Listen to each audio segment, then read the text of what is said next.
Okay, so this next exercise is a little bit more advanced. We're in the gym now, right? So just need something where you can hang off of, make sure it's sturdy or it's not gonna fall down, no injuries, right? Staying injury free.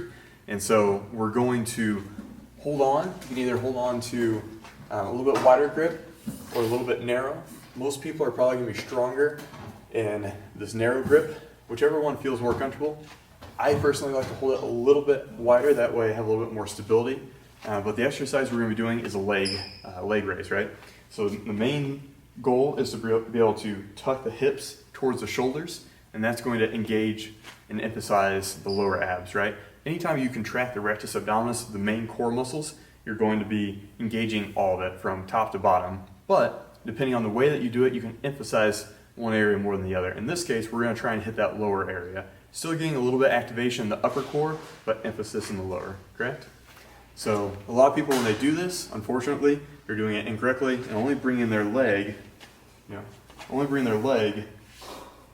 up to waist level. When you do that, you're unfortunately only working that hip flexor muscle, right? It's when you really tuck the pelvis and you get it up to the shoulder height or close to it. Anything above the waist really is going to engage that lower core.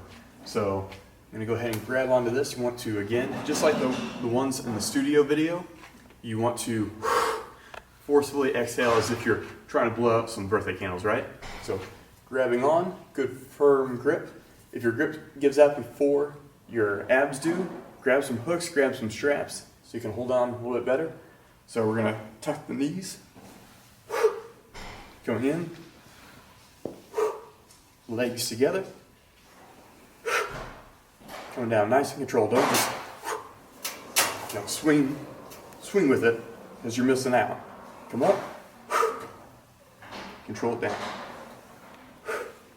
To make it a little bit harder, bring those legs straight out.